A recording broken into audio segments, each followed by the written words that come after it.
दूसरे चरण के मतदान में पड़े कम मत। गाजियाबाद उत्तर प्रदेश में दूसरे चरण के मतदान में पहले चरण से भी कम मत पड़े, जिसके लिए हमारे चैनल ने कुछ गाजियाबाद के प्रतिष्ठित लोगों से की विशेष बातचीत।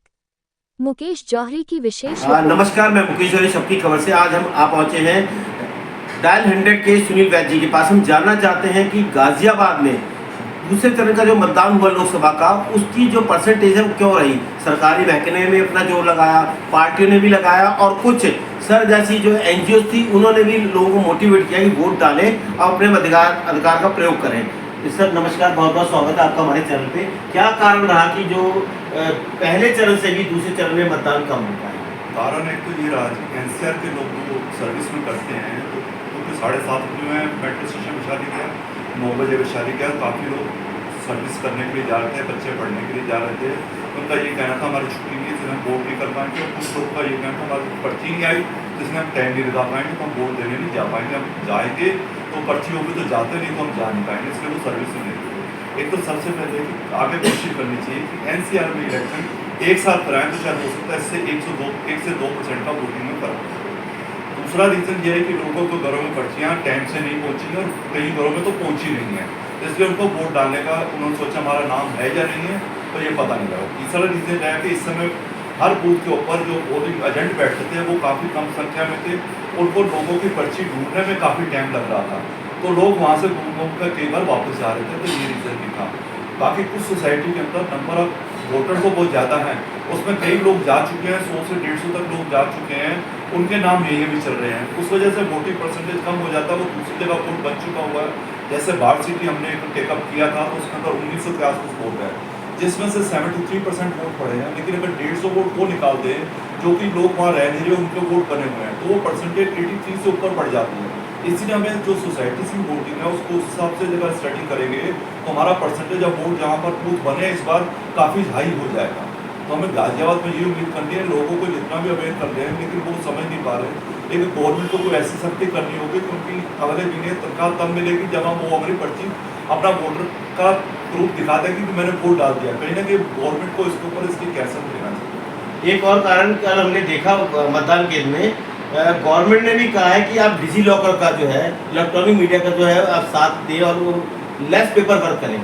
बहुत से लोग थे जो अपना वोटर कार्ड ले लाए थे, सबने डिजी लॉकर में अपने डॉक्यूमेंट रखे हुए थे और मोबाइल ले जाने की परमिशन नहीं थी, परमिशन भी नहीं थी, तो लेके जा रहे तो डिजी लॉकर को एक्सेप्ट भी नहीं कर रहे थे। बूथ वाले में जो ऑफिसर बैठे हुए हैं उनको इतनी गाइडेंस में नहीं समझाया गया कि आप डिजी लॉकर ले सकते हैं। अगर डिजी लॉकर का परमिशन देंगे तो पुलिस वाले के सामने खोल के दिखा सकते हैं, उसमें कोई हर्ष नहीं था।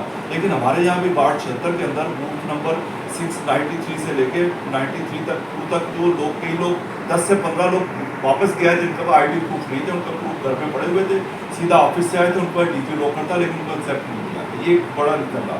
दूसरा जो नोटों जो डाल रहे हैं लोग, उसके लिए नेता लोगों से पूछना चाहिए आपके एरिया में नोटों का क्यों डाला, लोगों ने उनसे हमें इंक्वायरी करनी चाहिए इतने देर नोटों इसमें डाला है, उसका रीज़न क्या। हमारे नेता लोग हैं बिल्कुल घर पर बैठ के सोए हुए हैं, किसी तरह पब्लिक के लिए काम नहीं करें, तो लोगों में वॉइस काफ़ी है कि हम वोट किसको दें क्योंकि हमारी सुनते नहीं। ये रीज़न थोड़ा देखने के लिए लोगों को वहाँ जब खड़े होते हैं तो पता लगता है लोग अपनी आवाज़ में किस तरह से कहते हैं। और कुछ ऐसा विशेष देना पाएंगे जिससे अगले आने वाले चुनाव में और लोग जो है मोटिवेट होकर बाहर अगले आने वाले चुनाव के लिए कि आप किसी वार्ड को एक मॉडल बना कर रखें कि पहले उसके अंदर एक वोटर लिस्ट पूरी कंप्लीट कराई जाए, किसी वार्ड को देखिए घर से वोट निकाल के देखिए कितने वोट बने, पर्चियाँ सही बनी है, सबका वोटर पूरे वार्ड के स्टाफ में लगा उसको कंप्लीट करें। उसके बाद दूसरे वार्डों को वही प्रिंसिपल अप्लाई किया जाए, जो भी मॉडल बने उसको वहाँ अप्लाई किया जाए, तो वोटर जो प्रॉपर वोटर कार्ड बनते हैं वो सबके बन जाए, तो उसमें परसेंटेज भी बहुत बढ़े। चलिए, आपने बहुत बहुत इतना समय दिया, उसके लिए बहुत बहुत धन्यवाद। साथ जो है चर्चित चेहरा इंदिरापुरम के पार्षद अनुज त्यागी जी हैं। अनुज जी, बहुत बहुत स्वागत है हमारे चैनल पे। कल दूसरे चरण का मतदान हुआ लोकसभा का, क्या कारण रहा कि मतदान की उतनी परसेंटेज नहीं हुई जितनी हम सब उम्मीद कर रहे थे? आप लोगों ने भी बहुत जोर लगाया, कुछ एनजीओज भी आए और डीएम साहब ने भी अपील की। क्या कारण ऐसा रह गया जो लोग घरों से नहीं निकले, उन्होंने वोट नहीं दिया? देखो, ऐसा तो नहीं है कि घरों से लोग नहीं निकले। आपने हमारे बूथ वहाँ पर देखा हुआ, हमारे पोलिंग बूथ लगे हुए थे, काफ़ी भीड़ भी नहीं हट रही थी वहाँ से, शाम तक ऐसी भीड़ रही है। कारण क्या रहा, एक तो कल फ्राइडे था, वर्किंग डे था, लोग एनसीआर में जो जॉब करने जा रहे हैं, दिल्ली जा रहे हैं या दिल्ली से बाहर जा रहे हैं वो सुबह जाते हैं वो सुबह चले गए, ये कारण बहुत बड़ा रहा। दूसरा जो वोटें कटती हैं, जैसे लोग यहाँ जा चुके हैं, 100 वोट है, 100 में से करीब 30 लोग यहाँ से जा चुके या कोई एक्सपायर हो गया, उनकी वोट भी नहीं कटी गई। हमने काफ़ी कटवाई भी, पर जो BLO होते हैं उनके पास भी एक ये होता है कि वो 0.5% ही काट सकते हैं, उन पर ज़्यादा वोट काटने का अधिकार नहीं है। तो वो भी एक नज़रिया है कि वोट कम हुई। अगर हम मेरे अपने यहाँ पर 55+ वोट हुई है मेरे वार्ड में, अगर मेरे वार्ड में 55+ वोट हुई है तो मेरा अनुमान है वो 85% वोट हुई है। तो आने वाले दिनों के लिए क्या आप कहेंगे कि लोग भी मोटिवेट हो और सरकार क्या ऐसे कदम उठाए जिससे ये समस्या आगे समय में ना आ पाए? देखो, हम अपने सदन में भी और वैसे जिलाधिकारी से महोदय से भी मिलेंगे कि ये जो वोट कटने का और जुड़ने का जो प्रावधान होता है वो चुनाव के टाइम ही होता है।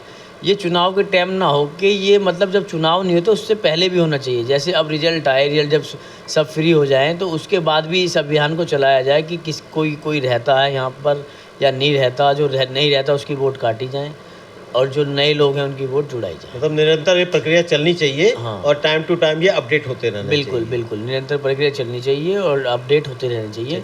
इससे ही आगे के चुनाव में वोटिंग परसेंटेज बढ़ाया जाए। चलिए, आपने समय दिया उसके लिए बहुत बहुत धन्यवाद। बहुत बहुत धन्यवाद सर।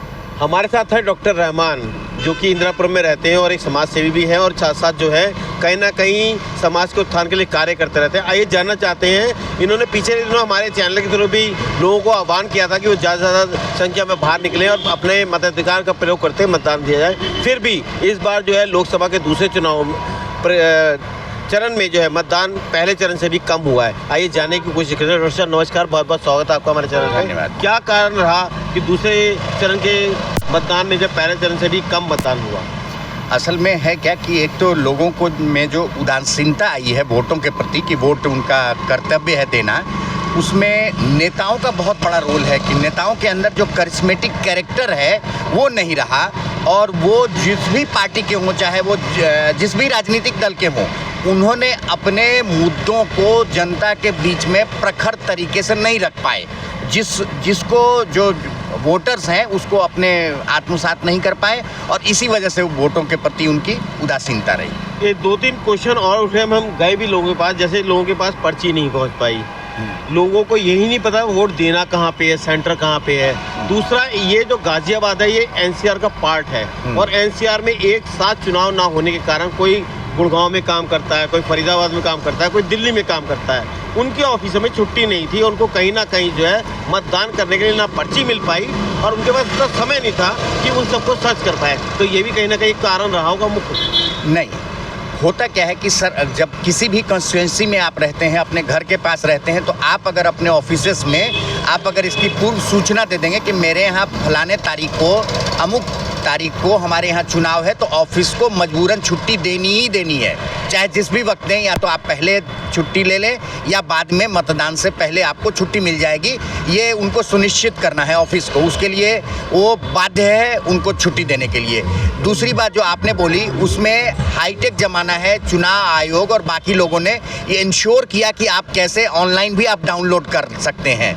मैंने जो आपको बताया कि जो मेन था कि उनका जो नेताओं का था, जिस भी राजनीतिक दल से थे, उन्होंने अपने मुद्दों को लोगों के बीच में, जनता के बीच में प्रखर तरीके से नहीं पहुंचा पाए। तो ये कहीं ना कहीं उदासीनता रही, जिस कारण जो है पब्लिक जो है वो वोटिंग परसेंटेज घटा है। जी जी जी, चलिए, बहुत बहुत धन्यवाद, आपने अपना समय दिया, बहुत बहुत धन्यवाद। और हमारे साथ है सभी सतीश कसाना जी। सतीश कसाना जी जो कि एक समाज सेवी भी हैं और उसके साथ साथ व्यापार मंडल गाजियाबाद के अध्यक्ष भी हैं। आइए जानना चाहते हैं कि कल जो दूसरे चरण के मतदान हुआ था, क्या कारण ऐसे रह गए कि उतने प्रतिशत मतदान नहीं हुआ जितने होने की उम्मीद थी। सरकारी महकमा भी लगा, NGOs भी लगे और बहुत से सार्वजनिक संस्थान भी, NGO ने कार्य किया कि लोग घर से बाहर निकले वोट डालें। सर, क्या कारण रह गया जो वोट प्रतिशत कम हो पाया? वोट की परसेंटेज कम तो नहीं है, पहले से देखा जाए तो, और लगभग उतनी है। समथिंग है क्या कि पहले से 5 साल बाद जो अभी जो इलेक्शन हुआ है, तो हमारे पुराने वोटर्स जो थे वो करीब 25 से 30% लोग यहाँ से कहीं दूसरी जगह शिफ्ट हो गए और वोट लिस्ट में उनका नाम है। एक तो ये कारण है जिससे लगता है कि भाई हमारी परसेंटेज कम हुई है, बीजेपी की वोटिंग परसेंटेज कम हुई है। दूसरा क्या है कि थोड़ा सा कुछ मैनेजमेंट में भी थोड़ी सी कमी रही इस बार, कि हमारे जो है जितने वोटर थे उनके पास तक पर्चियां नहीं पहुंची मैक्सिमम लोगों के पास। और जब बूथ पे पहुंचे लोग तो वहाँ पे भी जो उम्मीद लेके गया था कि भाई हमें वोट डालनी है, तो वहाँ पे जब लिस्ट में देखा तो उनकी वोट नहीं। जो पिछले 4-5 साल से रह रहे हैं नए बंदे जो आए, तो उन्होंने फॉर्म तो भरे वोट बनवाने के लिए, बाकी उनकी वोट नहीं बन के आई। कुछ वोट कटी हैं, कुछ गलती से कटी है, कुछ बनी नहीं है, और जिनकी बनी है उनकी मिली नहीं है।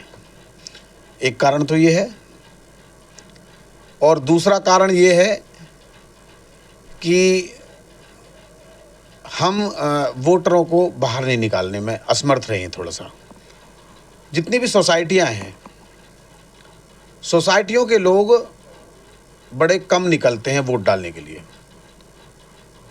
तो इसमें ये कमी ये रही कि हर सोसाइटी में एक बूथ बनाना चाहिए था, कि अगर बूथ सोसाइटी के अंदर बनता तो शायद परसेंटेज और ज़्यादा बढ़ जाती, क्योंकि अपनी सोसाइटी में ही जहाँ उनके क्लब हाउस होता है या उनका कुछ ऐसा सिस्टम होता है सोसाइटियों में कि एक स्पेस होता है, वहीं पे ही वोट डल जाती है हर सोसाइटी में, तो बहुत अच्छा रहता। पर सर इस बार तो बने हैं कुछ सोसाइटी के जो क्लब हाउसेस हैं उनमें मॉडर्न बूथ हाउस बने हैं, और जहाँ पे लोगों ने मतदान भी दिया है।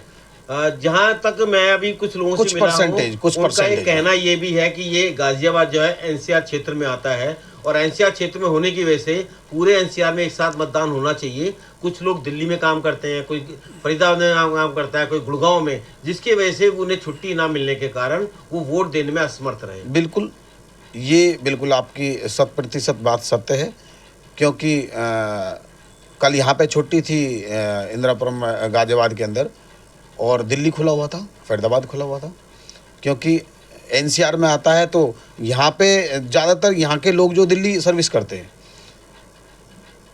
जबकि ये तो एक राष्ट्र सेवा है, इसमें जो है छुट्टी मजदूर आदमी छुट्टी भी नहीं कर सकता।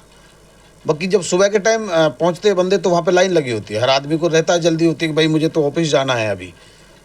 और शाम को जब आए तो 6 बजे तक वोटिंग हमारी जो है ख़त्म हो जाती है, और छुट्टी होती है 6 बजे के बाद ही। तो ये भी कारण है एक। अगर ये दिल्ली एनसीआर का अगर इलेक्शन एक साथ होता तो और परसेंटेज बढ़ सकती थी। ये भी एक कारण रहा है थोड़ा परसेंटेज कम होने का। चलिए बहुत बहुत धन्यवाद, अपना अनमोल समय दिया हमारे को, बहुत बहुत शुभकामनाएं। राम राम। यहाँ पहुंचे हैं रविंद्र तिवारी जी के पास। रविंद्र तिवारी जी जो सामाजिक कल्याण सेवा समिति के अध्यक्ष हैं, इन्होंने भी बहुत प्रयास किए, लोगों को जागरूक किया कि वो घरों से निकलें और अपने संवैधानिक दायित्व का प्रयोग करते हुए लोकतंत्र की इस महापर्व में जो है वोट डालें। पर कहीं ना कहीं ऐसी चूक रही, चाहे वो सरकार की तरफ से हो या लोगों में इतना उत्साह नहीं था कि वो वोट देने जाएं। आइए जानते हैं कि क्या कमियां रह गई, किस कारण लोग जो है वोट देने में इतने कम परसेंटेज हुआ जो पहले चरण से भी कम था। नमस्कार तिवारी जी, आपका हमारे चैनल में बहुत बहुत स्वागत है। क्या कमियां रही कि जो लोग बाहर नहीं निकले, उन्होंने वोट का अपना अधिकार का प्रयोग नहीं किया? सबसे पहले तो मैं आपका आभार प्रकट करता हूं। सबकी खबर, पल पल की खबर जो आपने चला रहे हैं, मैं आपको शुभकामनाएं देता हूं कि आपके अच्छे प्रयास से आपका चैनल हमेशा तरक्की करता रहे। दूसरी बात, जहां तक मैंने देखा है कि इस लोकतंत्र के महापर्व में जिस तरह से हमारे समाज के लोगों ने वोटिंग कम करके ये मैसेज दिया है कि हमें कोई इंटरेस्ट नहीं है। मैं भी गया था, किसी बूथ पे कोई भीड़ नहीं, सब लोग अपने अपने मनमानी, कोई इधर भटक रहा था, कोई उधर भटक रहा था, किसी की कोई सुनवाई नहीं थी। वहाँ पे सब अपना काम कर रहे थे लोग, जिसकी इच्छा हो रही थी। बहुत हम लोगों ने इतना प्रयास किया, घर से लोग निकलें, जाके मतदान करें। हमने मतदान के लिए बहुत सारा हम लोगों को इन्वाइट भी किए, भाई आप जाओ मतदान करो, लेकिन बहुत ही कम मात्रा में मतदान हुआ है। और मतदान का लोगों के प्रति जो जागरूकता है बहुत फैली, लेकिन इतना नहीं फैल पाया जितना कम परसेंटेज में मतदान हुआ है। लोगों ने ये भी कहा कि जो मतदान की जो वोटर लिस्ट है वो भी अपडेट नहीं हो पाया, बहुत से लोग यहाँ से छोड़ के चले गए, उनके नाम अभी भी हैं, नए वोटर जुड़ नहीं पाए। हाँ, मैं भी वहाँ जाकर के अपने वोटर लिस्ट में देखा, कई लोगों के नाम कटे हुए थे जिनके नाम नहीं थे, और बहुत सारे लोग वहाँ अफरा तफरी का माहौल था कि भाई कुछ लोग आए थे अपना वोटर कार्ड लेके, उनके भी नाम उसमें नहीं थे। और ऐसे तो हर इलेक्शन में होता रहता है, कई लोगों के नाम होते हैं, कई लोगों के नाम नहीं होते हैं, जो ये सोच के जाते हैं कि अगली बार मैंने वोट दिया था, इस बार मेरा नाम होगा, ऐसा होता नहीं है। तो अब जिसका नाम नहीं है उसके लिए हम लोग प्रशासन से उम्मीदें रखते हैं कि भाई वो प्रशासन अपना वोटर लिस्ट में नाम को BLO घर घर जाके उसका इंक्वायरी करे, जांच पड़ताल करे क्यों नहीं नाम आया, जबकि वहाँ के रेसिडेंट थे ये लोग। लेकिन फिर भी ये लोगों के प्रति, लोगों जो मतदान के प्रति लोगों का रुख होना चाहिए, वो मुझे देखने को नहीं मिला। सभी लोग ये सोच के बैठे हुए थे, वोट दे रहे थे कि मेरी पार्टी जीत रही है, मेरी पार्टी, सभी को ओवर कॉन्फिडेंस, सभी को लग रहा था कि मैं जीत रहा हूँ। लेकिन उस चक्कर में क्या किसी ने इतना प्रचार प्रसार भी नहीं किया, घर घर पर्ची भी नहीं पहुंचाई, ना तो कोई प्रचार प्रसार हुआ। मेरे जानकारी में तो मुझे नहीं लगता कि शायद इतना प्रचार किसी ने नहीं किया। जैसे हर बार होता था कि इस बार तो गवर्नमेंट ने, DM ने, सबने इतना जोर लगाया कि लोग बाहर निकलें, स्कूल कॉलेज के बच्चों को भी मोटिवेट करवाया कि अपने पेरेंट्स को बोलें। उसके बाद भी BLO थे, उनके थ्रू भी पर्ची नहीं बांटी गई, लोगों को पर्ची भी नहीं मिल पाई। दूसरा एक कारण जो अभी आपसे पहले भी कुछ हमने लोगों का इंटरव्यू लिया, उसमें ये कारण भी निकल के आया कि ये बहुत NCR का पार्ट है, गाजियाबाद की सीट जो है NCR का पार्ट है, और यहाँ पे जो है NCR होने की वजह से बहुत से लोग जो है वो दिल्ली में नौकरी करते हैं, कोई गाजियाबाद में नौकरी, फरीदाबाद में करता है, कोई गुड़गांव में करता है। उस कारण वहाँ छुट्टी ना होने के कारण और एक ही दिन वोट ना होने के कारण लोगों को कहीं ना कहीं अपने रोजगार को लेके, क्योंकि सब कोई गवर्नमेंट सर्वेंट नहीं है, प्राइवेट नौकरी भी करता है, तो वो उनके यहाँ पर्ची भी नहीं आई, उन्हें ये भी नहीं पता था वोट कहाँ देना है। इस कारण भी कहीं हो सकता है ये मुद्दा रहा हो कि लोगों ने वोट कम दिया हो। हाँ बिल्कुल, ये भी बात, आपकी बात सही, ये भी बहुत सारी चीजें मानी जाएंगी। क्योंकि देखिए, मुझे भी, जहाँ तक मुझे भी लगा कि भाई मेरे घर में कोई पर्ची देने नहीं आया, ना तो कोई प्रचार प्रसार किया, तो मुझे लगा कि यार क्या फायदा वोट देने से। लेकिन फिर भी एक वैज्ञानिक दबाव है मेरे ऊपर कि भाई मैं सरकार का एक वो हूँ, प्रजातंत्र का एक सिपाही हूँ, तो मुझे जा करके अपना वोट देना चाहिए। वहाँ पे मन के अंदर आया कि मुझे जाना चाहिए। यहाँ तक कि DM ने भी कई बार मैसेज के माध्यम से, और उन्होंने प्रचार प्रसार भी किया, और अब लोगों को वोट देने के प्रति जागरूक भी किया कि आप घरों से निकलिए, घर में मतदान करवाइए, मैक्सिमम लोगों का मतदान कराइए। लेकिन फिर भी लोगों को इतना इंटरेस्ट नहीं रहा। लोग सोच रहे थे भाई मेरी ड्यूटी छूट जाए, लेकिन फिर भी लोग कोशिश तो कर रहे थे जितना हो सकता था। उनकी नज़र में अपना जो भी उचित समझा, उन्होंने अपना वोट जाके मतदान किया। चलिए, बहुत बहुत धन्यवाद, आपने हमारे चैनल को इतना समय दिया। बहुत बहुत धन्यवाद, बहुत बहुत आभार सर आपका।